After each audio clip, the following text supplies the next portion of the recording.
He is known for being a French scholar, educator, reformer, and poet. He is recognized for his role as Chancellor of the University of Paris and his contributions to the conciliar movement. His name is Jean Charlier de Gerson. In the small village of Gerson-lès-Barby, a young boy named Jean Charlier de Gerson was born into a humble family. From an early age, it was clear that Jean possessed an insatiable thirst for knowledge.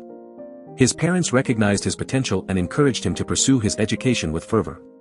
They wanted their son to have a broad understanding of the world, free from the constraints of narrow-mindedness. At the age of 14, Jean left his hometown and embarked on a new chapter of his life. He ventured to the bustling city of Paris to study at the prestigious College of Navarre. It was here that he encountered two remarkable individuals who would shape his future, Gilles Deschamps and Pierre d'Ailly. These influential scholars became not only Jean's mentors but also his lifelong friends. Under the guidance of Deschamps and d'Ailly, Jean's intellect blossomed. He delved deep into the realms of theology, philosophy, and poetry. Jean's studies led him to become one of the foremost thinkers of his time, challenging conventional wisdom and paving the way for new ideas. Jean Gerson, born in Gerson-lès-Barby in Champagne, came from a devout peasant family. His parents, Arnulphe Charlier and Elizabeth de la Chardinière, were deeply religious, and it is said that Elizabeth was a second Monica. Recognizing his potential, they sent young Jean to the prestigious College of Navarre in Paris when he was just 14 years old. At Navarre, Jean embarked on a 5-year journey, immersing himself in various subjects.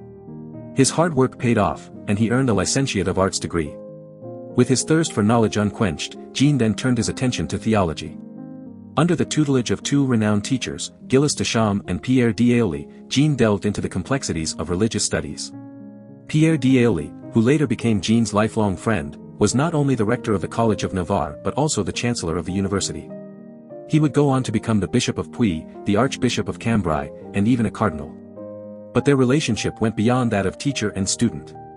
As time passed, Jean's understanding and insights became so profound that he became a teacher to his former mentor.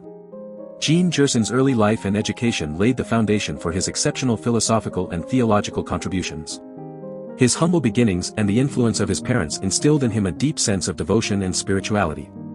And his rigorous academic training under the guidance of esteemed teachers like Pierre d'Ailly shaped his intellectual prowess.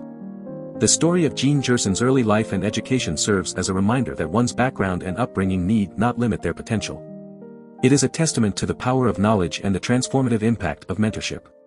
Just as Jean Gerson's journey led him to become a respected philosopher and theologian, we too can draw inspiration from his story and strive for intellectual growth and personal development in our daily lives. Jean Gerson, a prominent figure in the 14th century, found himself at the center of a pivotal moment in the history of the University of Paris. As a young scholar, Gerson was elected procurator for the French nation and later graduated with a bachelor's degree in theology. His intellectual prowess and dedication to his studies soon earned him the admiration and respect of his peers. In 1387, Gerson was entrusted with a significant responsibility. Alongside the chancellor and other representatives, he was sent to appeal a case to Pope Clement VII. The case involved John of Montsun, a Dominican theologian who had been condemned by the Faculty of Theology for his beliefs on the Immaculate Conception. While Gerson personally supported the doctrine, he focused on defending the university's right to determine its theological teachings. Throughout his career, Gerson was committed to spiritualizing the universities, reforming the clergy, and healing the schism that divided the church. His dedication to these causes earned him fame as a popular preacher in Paris in the early 1390s. He continued to excel academically, receiving his doctorate of theology in 1394 and eventually being elected chancellor of the University of Paris at the young age of 32. As chancellor, Gerson faced immense pressure and responsibility. The University of Paris was renowned throughout Europe, and its chancellor was expected to protect the institution's rights and oversee its vast student population. Gerson's writings reflect his deep understanding of the challenges and anxieties that came with his position. Throughout his life, Gerson's work encompassed 3 distinct periods. He focused on reforming university studies, developing plans to overcome the schism within the church, and, in his later years, writing books of devotion. His writings serve as a testament to his dedication and serve as a valuable biography of his intellectual journey.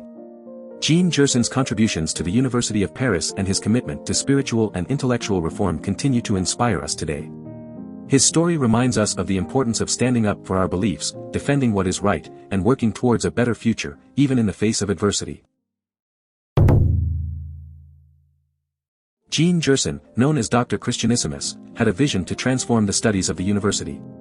He sought to remove the complexities of scholasticism and infuse them with evangelical warmth, making them more spiritually and practically focused. Gerson believed in making theology accessible and straightforward, differentiating it from purely scientific theology. He embraced a mystical theology, drawing inspiration from Christian mystics such as Pseudo-Dionysius the Areopagite, Richard of St. Victor, Bernard of Clairvaux, and St. Bonaventure. In his pursuit of mysticism, Gerson aimed to avoid the pitfalls of old scholasticism and the allure of pantheism preached by heretics like Amalric of Bena. He found solace in the works of the great nominalist William of Ockham, as he saw mysticism as a safeguard against rationalism. Gerson's theology was a delicate balance between clear exposition and recognition of the mysteries within the Christian system of doctrine. While some scholars debate his adherence to nominalist tenets, others perceive him as anti-nominalist in his fundamental beliefs. Gerson's efforts extended beyond theological discourse. He proposed reforms for university studies, advocating for the primacy of studying the Bible and the Church Fathers over trivial questions posed by the schools. His writings, such as Epistolae de Reform, Theology, and De Mystica Theologia, Speculativa et Practica, shed light on his vision for a revitalized educational system. Gerson also expressed his concerns about works like the irreverent Roman de la Rose, highlighting the need for reverence and moral guidance in literature. Though Gerson's role as chancellor brought him strife and financial difficulties, he longed for a life of scholarly leisure. He briefly accepted the deanery of Bruges but ultimately returned to Paris and resumed his chancellorship. Gerson's impact extended beyond academia. His 1402 treatise, De Vita Spirituali Animae, was one of the earliest attempts at developing natural rights theory, showcasing his intellectual breadth and influence. Gerson's philosophy and writings continue to resonate today. His emphasis on making complex ideas accessible and integrating spirituality into everyday life can guide us in navigating the challenges of the modern world.